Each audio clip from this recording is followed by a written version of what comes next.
Buenas tardes, Ruth. Vamos a dar un poquitito de, un par de minutos mientras se conectan. Buenas tardes, profesora. Sí, claro. Bueno.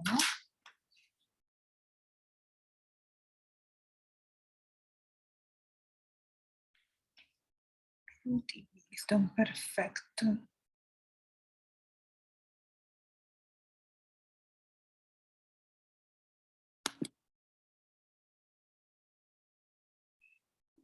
Mientras tanto voy a ir compartiendo pantalla con ustedes.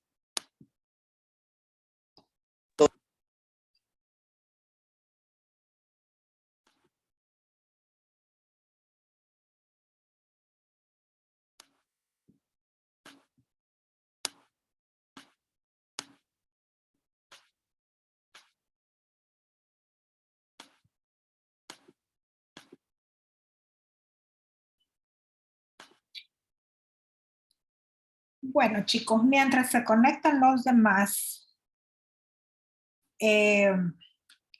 vamos a iniciar, que realmente están bastante largas nuestras sesiones de estas semanas. El material que ustedes tienen en la plataforma es bastante, ¿verdad? Entonces vamos a ir tratando de evacuar los temas más discutibles, digamos, o sea, los que quizás necesiten un poquito más de explicación o de conversación. La semana pasada, muchachos, empezamos ya con nuestras últimas clases desde cuatrimestre. Empezamos a hablar específicamente, después de haber visto en nuestras clases anteriores los diferentes sistemas de integración comunitario que existen, ¿verdad? Desde el más complejo, que es la Unión Europea, hasta, qué sé yo, el Mercosur, que sin ser un sistema comunitario, por las características que conversamos en su momento, es un sistema de integración económica muy amplio, muy completo, que está solamente a un paso, que es la creación de un órgano supranacional como la Corte, ¿verdad? Para ser un verdadero sistema comunitario. Y lo estudiamos dentro de lo que es los sistemas comunitarios precisamente por eso, por la fortaleza que tiene como sistema de integración, ¿verdad? Que incluso doctrinalmente se entiende y se le conoce como un mercado común imperfecto, ¿verdad? Porque no tiene todavía las condiciones y las características de un mercado común pleno, pero sí de un mercado común en formación, o sea, una unión aduanera avanzada, a punto de convertirse en un mercado común per se. Cuando veamos el subsistema de integración económica, vamos a hablar nosotros sobre lo que es la teoría funcionalista de integración económica. Vamos a hablar sobre la doctrina del húngaro de la balaza, donde habla y donde nos explica de que para poder hablar de un mercado común como tal, se necesita el poder activar o poder tener lo que son las 4 libertades, ¿verdad? Dentro de lo que es el aspecto de la integración. Eso lo vamos a ver en nuestra, que creo que en nuestra última unidad, ¿verdad? Pero mientras tanto, ya nosotros estudiamos los diferentes sistemas, incluido el del CARICOM, que tiene una condición muy particular por su dependencia con la corona inglesa, por el uso del common law, ¿verdad? De un derecho diferente al nuestro, ¿verdad? Un derecho basado mucho en jurisprudencia, que también es herencia del origen de su relación con la corona inglesa, etcétera, etcétera. Y la semana pasada ya empezamos a hablar, ¿verdad? Estrictamente de lo que es nuestro sistema de integración centroamericana. Hicimos un pequeño bosquejo histórico, muy breve realmente, pero todo el material ustedes lo tienen en plataforma, sobre nuestro sistema de integración, sobre los intentos que hemos tenido de unirnos, ¿verdad? Sobre las modificaciones que hemos ido haciendo en esos intentos. Hablamos un poco sobre la ODECA, la Organización de Estados Centroamericanos, que fue una organización que se creó allá por los años 50, de manera simultánea con el proceso de organización que se tenía en Europa en aquel entonces y que fue en ambas partes y de hecho en todo el mundo, producto de todos los cambios y las lecciones aprendidas que traíamos de dos guerras mundiales bastante terribles y que necesitaban nuestros países, ¿verdad? Que encontráramos una fórmula que hiciera que nuestras economías principalmente empezaran a recuperarse. Entonces, en ese sentido, se crea la ODECA y empieza a crearse el sueño, ¿verdad? El intento de crear un mercado común centroamericano. Se firma lo que es el Tratado General de Integración Económica, el famoso TEGIE, que le da vida a dos instituciones importantísimas que se encuentran vigentes actualmente dentro de nuestro contexto de integración, que es la SIECA, la Secretaría de Integración Económica, que también la vamos a estudiar y la vamos a conocer en nuestra última unidad, y le da vida también al Banco Centroamericano de Integración Económica, el BCE, que es por mucho una de nuestras instituciones más fuertes dentro del contexto de la integración. Y cómo no serlo si maneja pues el capital, ¿no? El capital que es la base económica de lo que es un sistema. Ok, vimos nosotros cómo de la ODECA fuimos poco a poco evolucionando, ¿verdad? Al SICA que tenemos ahora, producto de qué? Producto de un contexto histórico, ¿verdad? Les decía yo que todo sistema de integración nace, surge a partir de lo que es su propia historia, sus propias necesidades. ¿Verdad? En ese sentido, el sistema de integración centroamericana, pues lógicamente. Dentro de la parte económica, eh, cuando nosotros empezamos a trabajar en la búsqueda del mercado común centroamericano, utilizamos aquí en Centroamérica un sistema económico que se le llamó sustitución de importaciones, ¿verdad? La sustitución de importaciones es un sistema económico de tipo proteccionista, es decir, nosotros intentábamos en aquel entonces proteger a nuestros productores, proteger nuestros mercados y lo que hicimos fue cerrar las economías, ¿verdad? Entonces, tratar de consumir lo local, en palabras coloquiales, podemos resumirlo en esa frase, tratar de consumir lo local, ¿verdad? Que fue la bandera del señor Trump, por decirlo así. En nuestro sistema centroamericano, ¿verdad? La sustitución de importaciones cerró un poco, porque tampoco se cierra por completo, ¿no? Pero cierra un poco el camino hacia lo que son las importaciones y fortalece lo que son las industrias nacionales. El problema que tiene o que tuvo este sistema en ese momento es que las producciones nacionales no alcanzaban a cubrir las demandas, ¿verdad? A cubrir las demandas que las mismas sociedades. ¿Quién se acaba de conectar que cuando no tiene identificación el teléfono no le puedo poner asistencia? ¿Quién fue la última persona que se conectó?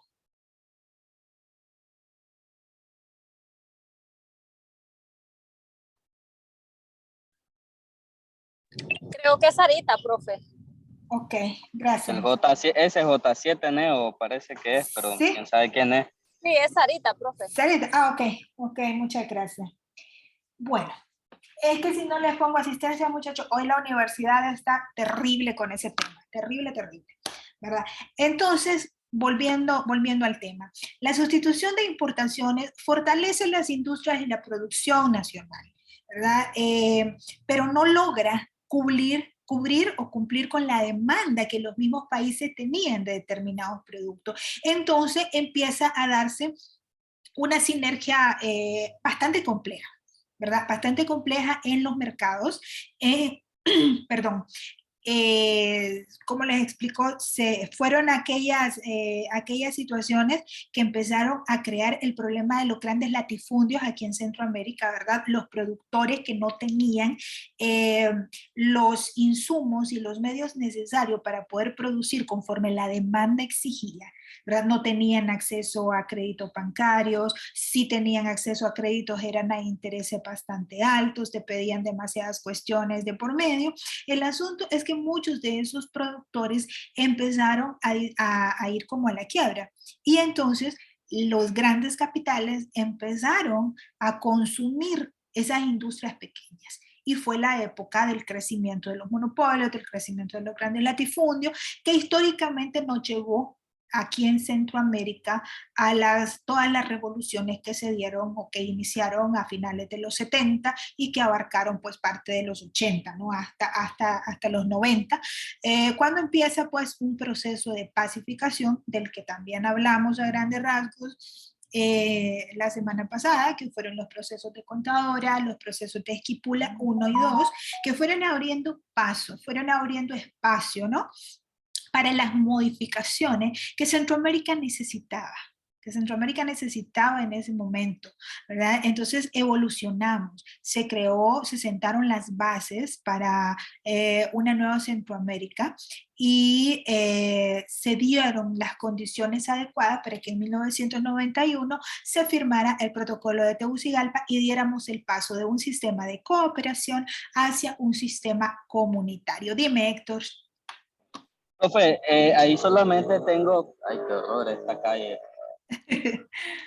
Tengo, tengo una observación. De Sí, hecho, lo hablábamos en una clase. sí. Fíjese de que es importante remarcar, usted estaba hablando sobre que se intentó hacer un proteccionismo en cuanto a los mercados, Ujú. a la producción nacional de todos los países centroamericanos. Pero es importante también, profesora, mencionar de que es cierto, nosotros somos países, pero productores, no tenemos todavía esa capacidad de transformar ese producto que nosotros sacamos, que nosotros producimos, esa materia prima, y transformarla para poder venderla. Entonces ahí es donde fallamos, porque tengo entendido de que en el sector asiático, Tailandia, todos esos países de esa región, tienen inclusive de forma, no de forma tan concreta como nosotros, protocolizadas en tratados, entre ellos, entre esos países, no tienen un tratado formal, pero sí tienen un organismo de protección de sus mercados, donde ellos vienen y lo que producen, ellos lo procesan, lo industrializan. ¿Ve? Entonces ahí es donde ellos hacen esa integración económica entre esos países, buscan cómo protegerlos. Entonces yo digo que aquí lo que faltaría es más como una decisión de parte de este sistema de integración que nosotros tenemos en Centroamérica, de aportar esos mecanismos para que los productores también puedan tener herramientas de transformación de esa materia prima que nosotros producimos. Pues eso es lo que más o menos aterrizo a lo que usted está mencionando, que nosotros fallamos en ese sentido, en esa época, y hasta el momento sigue siendo una limitante. Ok, ¿qué te puedo decir? Sí y no. Veamos, partamos de algo. Hablando estrictamente en materia económica, cuando nosotros hablamos de proteccionismo, ¿verdad? La protección hacia un determinado producto, ¿en qué consiste? Es decir, en el establecimiento de aranceles o de barreras al comercio que hace que un producto extranjero similar al nuestro tenga mayores problemas, entre comillas, por decirlo así, o pague mayores impuestos o eso. ¿Para qué? Para que al momento que entre a nuestro mercado, ¿verdad? No sea un peligro competitivo para el mismo producto nuestro. Por ejemplo, aquí en Nicaragua, uno de nuestros productos protegidos es el azúcar, ¿verdad? Que forma parte de las excepciones, inclusive dentro de lo que es nuestro propio sistema de integración, ¿verdad? Forma parte de los anexos como producto protegido. Entonces, La protección consiste en eso, no consiste en que tú vas a cerrar el mercado para que un producto no entre, porque entonces volvemos y te digo, o sea, no tenemos la capacidad, creo yo que ningún país en sí tiene la capacidad para cumplir con el 100% de su demanda, ninguno, ¿verdad? Por eso la necesidad de abrir los mercados, necesidad histórica, ¿verdad? Porque el comercio no es algo nuevo, o sea, el proceso comercial es lo que ha ido abriendo el expansionismo y es sumamente necesario, ¿verdad? Sobre todo ahora, a partir de los 90, que vivimos básicamente en un concepto de globalización, ¿verdad? En referencia a los mercados. Entonces, mira, cuando hablamos, o sea, de proteger el producto, ¿verdad? Hablamos de eso, hablamos desde dos puntos de vista. Y me refiero a lo estrictamente económico, ¿verdad? A las teorías económicas. Hablamos de la protección del producto desde el punto de vista de crear aranceles o barreras arancelarias para productos similares y hablamos desde el otro punto de vista de fortalecer la industria nacional, ¿verdad? ¿A través de qué? A través de acceso a créditos con pocos requisitos, que esos créditos tengan poco interés, ¿verdad? Para que puedan, para que la persona o las industrias que lo hagan puedan seguirse capitalizando y creciendo, etcétera, etcétera. Ahora bien, tú no necesitas un producto terminado para poder tener una economía sólida como tal. Por ejemplo, acá en Centroamérica, nosotros manejamos muchísimo materia prima. O sea, el mayor porcentaje de exportación que nosotros hacemos, lo hacemos en materia prima, ¿verdad? No, si nosotros venimos y contamos producto terminado, es muy poco lo que nosotros exportamos, pero cumplimos una cuota importantísima, ¿verdad? En lo que respecta a materia prima de todo tipo. Por ejemplo, una de las cosas que más aprovechamos nosotros, que es el ganado, ¿no? Que son las reses. O sea, nosotros exportamos carne, exportamos hueso, exportamos pezuña, exportamos la piel, exportamos las vísceras. Nosotros tenemos una producción y una cuota importantísima dentro del DRCAFTA para la exportación de vísceras. Y tú te pones a decir, hombre, o sea, ¿y para qué quiero las tripas de la vaca? ¿Y para qué quiero las tripas de...? Pero nosotros tenemos una cuota importante de exportación, ¿verdad? Entonces, no necesariamente de productos finales como tal. Ahora, dentro de el sistema o dentro de los sistemas, de la forma en la que funcionan, existen lo que se llaman cadenas de valor. También lo vamos a ver en la última clase nuestra, ¿verdad? Cómo funcionan las cadenas de valor aquí en Centroamérica. Y es precisamente el aprovechamiento que nosotros tenemos de las diferentes facilidades o habilidades como países para poder tener un producto de origen centroamericano, por ejemplo. ¿Qué te puedo poner de ejemplo? El queso, por decirlo así.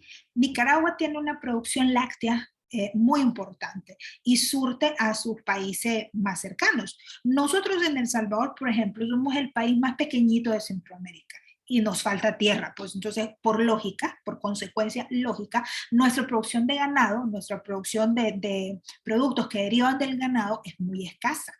Y la mayoría de consumo nuestro lo surtimos, lo cumplimos del lácteo nicaragüense, que es nuestro principal abastecedor.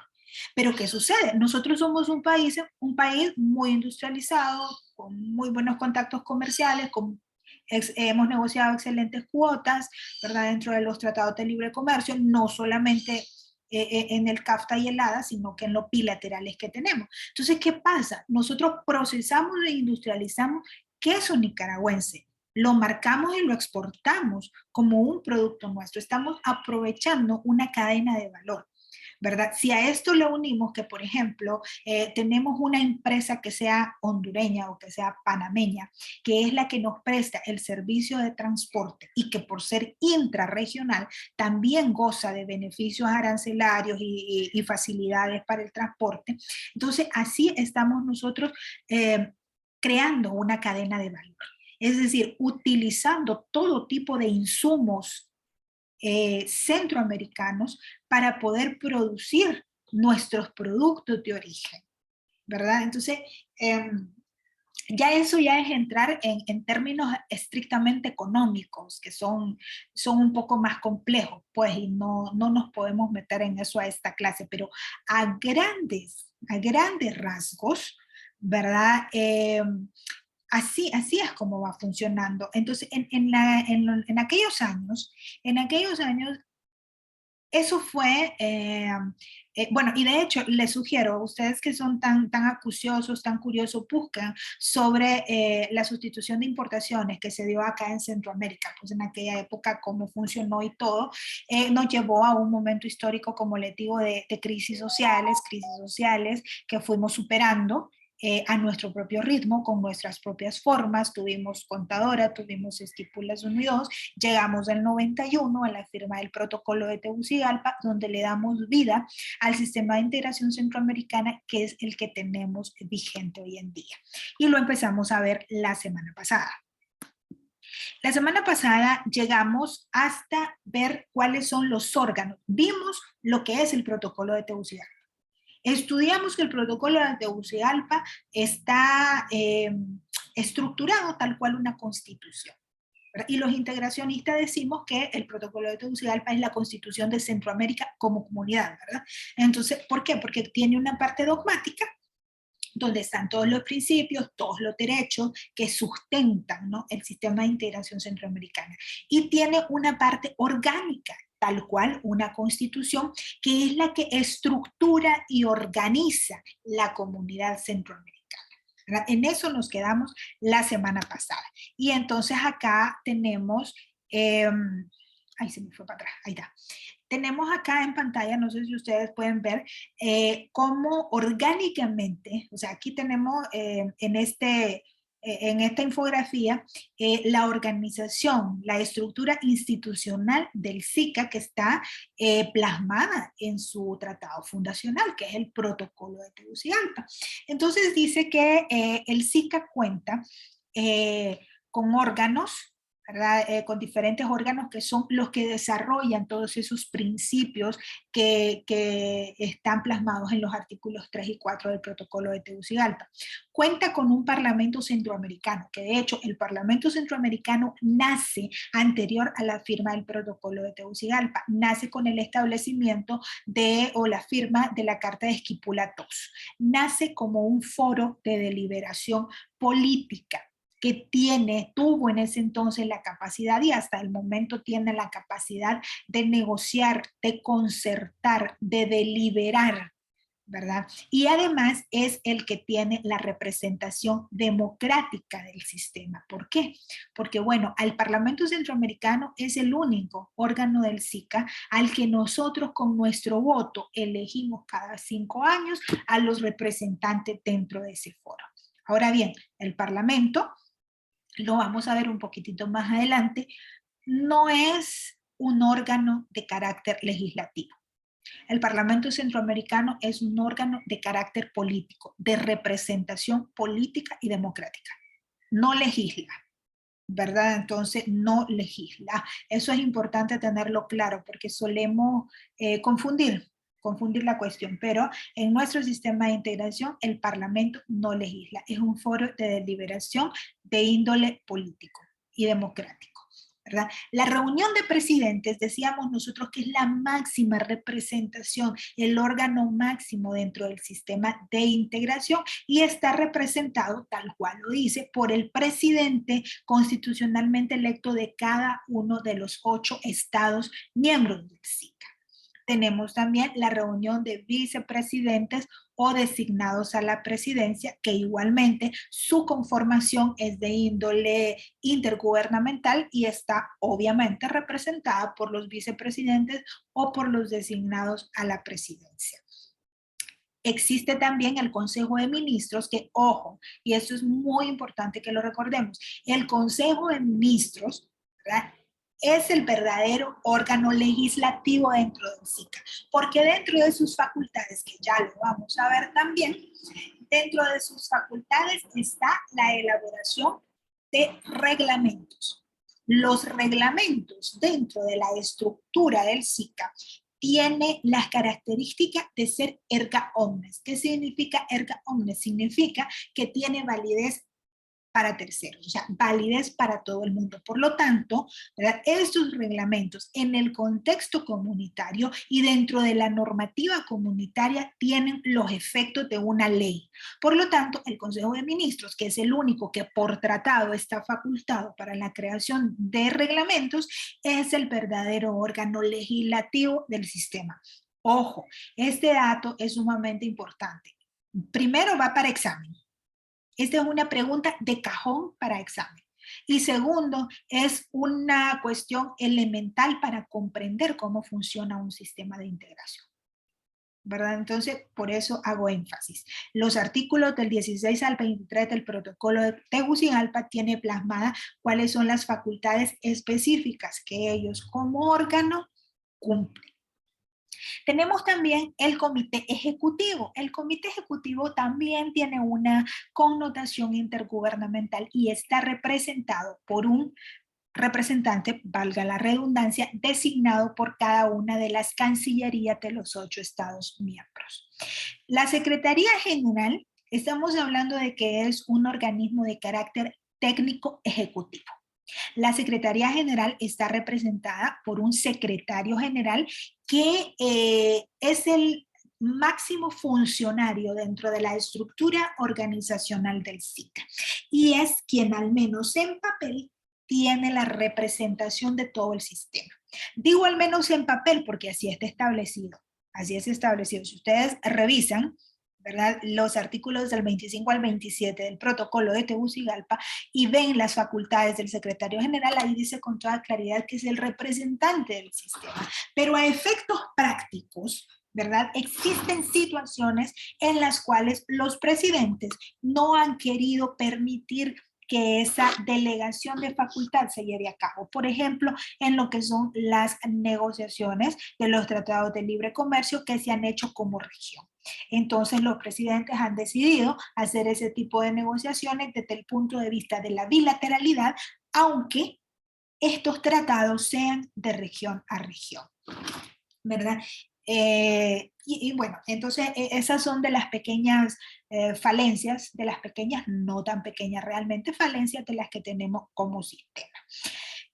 También contamos con un comité consultivo. Miren, el comité consultivo también tiene una, como les dijera, un espacio muy importante dentro de la estructura del SICA, porque es la representación de la sociedad civil organizada. El comité consultivo está integrado por diferentes asociaciones de Centroamérica. Allí están representadas asociaciones empresariales, asociaciones estudiantiles, asociaciones médicas, asociaciones jurídicas, de derechos humanos, etcétera, etcétera, ¿verdad? Entonces, este órgano representa la inclusión de la sociedad civil en todo lo que es el proceso de integración centroamericana.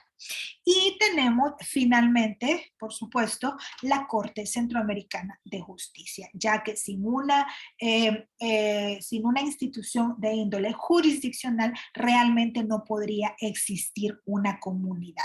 La Corte Centroamericana de Justicia garantiza el respeto a la interpretación y ejecución del protocolo de Tegucigalpa, del derecho complementario y de todo el derecho derivado. Entonces, esta es la estructura organizacional, orgánica, que el protocolo de Tegucigalpa establece para lo que es el sistema, ¿verdad? La reunión de presidentes, aquí vamos a ir viendo las competencias generales que tiene cada uno de los órganos, aunque ustedes pues lo tienen en su material y lo pueden ver en el protocolo de Tegucigalpa. La reunión de presidentes, como les decía, es el órgano supremo del SICA. Su representación es de carácter intergubernamental, representada por los presidentes constitucionales. Se reúnen de manera ordinaria cada 6 meses y de manera extraordinaria cada vez que lo consideren pertinente en razón de los temas que se tienen que ver y que se tienen que desarrollar. Las decisiones que se toman en el contexto de la reunión de presidentes son por consenso, es decir, que todos tienen que estar de acuerdo o de lo contrario no avanza la situación. Es algo similar ¿verdad? Es algo similar a la situación del veto que tiene el Consejo de Seguridad. Con un solo de los países que no esté de acuerdo con la decisión que se va a tomar, la decisión no avanza. Entonces, eso algunas veces vuelve lento nuestro sistema, ¿verdad? Cada 6 meses que se reúnen, cambia la presidencia pro tempore, que le llaman. Existe la presidencia pro tempore cada 6 meses y durante esos 6 meses que un determinado país tiene la presidencia pro tempore, se convierte en el vocero de Centroamérica. Es el que alza la voz, ¿verdad? Y es el que da todo lo que tiene que ver, o sea, hacia afuera, todo lo que tiene que ver de lo del sistema. Las competencias de la reunión de presidente es tomar las riendas, básicamente, ¿verdad? O sea, es asumir el paso que lleva el sistema de integración, ¿verdad? Las competencias específicas, definir y dirigir toda la política que tiene que ver con los aspectos de la integración, ¿verdad? Alcanzar igualmente la armonización de las políticas exteriores de los estados, ¿verdad? Frente al fortalecimiento propio de la región. Recordemos que acá, cuando los presidentes, ¿verdad?, se revisten o se ponen la toga de órgano del SICA, dejan de tener una visión meramente estatal, ¿verdad? Porque no solamente representan al país A, B o C, sino que se han puesto la toga, el traje de un órgano del SICA. Y entonces para ellos, como órgano de presidente, como órgano del SICA, la prioridad es Centroamérica, no el estado A, el estado B o el estado C. Eso no quiere decir pues que no piensen en sus propias y específicas necesidades de manera individual, ¿verdad? El Consejo de Ministros de Relaciones Exteriores o el Consejo de Ministros, ¿verdad? Le da seguimiento a la ejecución de las decisiones que toman las reuniones de presidentes. Igualmente, se reúnen de manera ordinaria y de manera extraordinaria. El Consejo de Ministros se entiende como un todo, pero realmente ya en la práctica existen 19 integraciones de ministros, ¿verdad? Es decir, hay un Consejo de Ministros de Relaciones Exteriores, un Consejo de Ministros de Salud, un Consejo de Ministros de Educación, un Consejo de Ministros de Economía, etcétera, etcétera. Estamos hablando de 19 integraciones, ¿verdad? Que cada uno se encarga de los temas relativos a ese brazo que le toca. Los de salud, pues lógicamente, se encargan de los temas relacionados a la salud, los de economía, la economía, etcétera, etcétera. Y son los encargados de elaborar políticas o reglamentos, ¿verdad?, necesarios para la ejecución de las decisiones dentro del contexto de la integración. Y seguiré haciendo énfasis en esto, ¿verdad? Estos órganos, dentro de su conformación, ¿verdad?, se especializan o trabajan en función del sistema de integración centroamericana, ¿verdad? Desde el punto de vista de que lo que alcancemos en conjunto será mucho más fuerte, mucho más grande y fortalecerá en lo individual, ¿verdad? Las decisiones igualmente se toman por consenso cuando son decisiones de fondo, ¿verdad? Y también ellos tienen la variación de que pueden tomar resoluciones por mayoría cuando sean asuntos relacionados con el procedimiento, es decir, los pasos a seguir en una determinada situación o cuando se tenga duda de si un determinado tema es o no es de fondo, ¿verdad? En ese sentido se toma por mayoría, pero todas las decisiones que se toman de fondo, ¿verdad?, que llevan la fuerza del fondo, son decisiones tomadas por consenso. Las decisiones tomadas por el Consejo de Ministros en su respectivo RAM son de obligatorio cumplimiento para todos los estados miembros del SICA, ¿verdad? Con algunas excepciones de carácter legal que lo establece la misma normativa, porque existe, para la toma de decisiones de estos órganos, existe un reglamento especial que dice qué tipo de decisiones se toman, cuáles son vinculantes, cuáles no son vinculantes, etcétera, etcétera. Y se llama así, o sea, reglamento de toma de decisiones de los órganos del SICA, ¿verdad? Para poder establecerse se necesita un quórum donde tiene que estar pues la mayoría de los ministros participantes o en su caso de aquellos viceministros o designados por los mismos. La Secretaría General, como les decía, la Secretaría General es un órgano de carácter técnico ejecutivo, ¿verdad? Es permanente y, bueno, el secretario general es elegido por la reunión de presidentes. Este tema ahorita, pues creo que todos lo conocen porque está muy de moda, ¿verdad? Sobre el secretario general del SICA. Ahorita nosotros estamos sin secretario desde hace algunos meses y está pues en esa discusión. ¿Cuáles son las atribuciones? Aquí está lo que les decía hace un momento, ¿no? Representar en el ámbito internacional y cuando sea encomendado por el Consejo de Ministros, ejecutar y coordinar los mandatos de la reunión de presidentes, del Consejo de Ministros y del Comité Ejecutivo. Elaborar el reglamento administrativo, ojo, administrativo, nada más, ¿verdad? Y otros instrumentos al comité ejecutivo. Gestionar y suscribir instrumentos internacionales previa aprobación del comité ejecutivo. Miren esto, gestionar y suscribir instrumentos internacionales. Con esto, todo esto, ustedes pueden ver la importancia que la Secretaría General tiene, aunque algunas veces pues lo frena. Igualmente gestionar todo lo que es la cooperación financiera y técnica entre los estados o grupos de estados y organismos internacionales, formular programa de labores, elaborar presupuestos para el comité ejecutivo, ¿verdad? Tiene la facultad y el poder de participar en cualquiera de los órganos de la integración a nivel de voz, no sin embargo puede tomar decisiones, sino que simplemente puede operar. Vela por el cumplimiento como principal funcionario, ¿verdad? De los instrumentos del protocolo de Tegucigalpa, complementario y derecho derivado, gestiona aporte de los estados, en fin, es una serie de facultades que el protocolo de Tegucigalpa le otorga al secretario general como, como el principal funcionario. Ahora, la Secretaría General, como órgano de carácter técnico, goza de personalidad jurídica, ¿verdad? Es decir, se convierte en un sujeto de derecho internacional al constituirse como un organismo internacional. Su sede la tiene en San Salvador, ¿verdad? Goza igualmente de todos los privilegios y las inmunidades que el derecho internacional le otorga a un organismo internacional. Cuenta la Secretaría General con un diario oficial que es como una gaceta centroamericana, donde todo lo que se emana de las instituciones de la integración es publicada, ¿verdad? Para su publicidad, no así para su validez. Es decir, para que algo entre en vigor no necesita estar publicado en la gaceta, sino que la Gaceta Centroamericana tiene un fin meramente publicitario, meramente informativo, ¿verdad?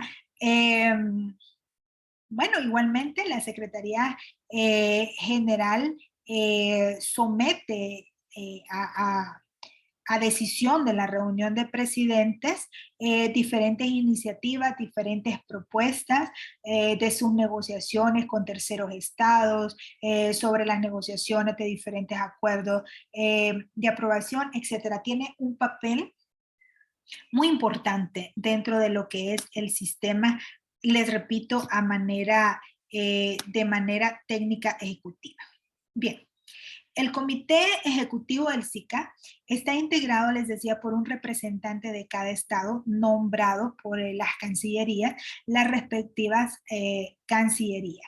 Tiene también atribuciones muy importantes. En un principio, cuando el sistema de integración estaba en su planificación, se consideró que el comité ejecutivo sería el parangón o la comparación de la comunidad europea, ¿verdad? O sea, de la comisión, perdón, de la Comisión Europea. Sin embargo, aquí se decidió crear con representación estrictamente intergubernamental. Se nos va a cortar ahorita, muchachos, por favor, se me conectan de nuevo inmediatamente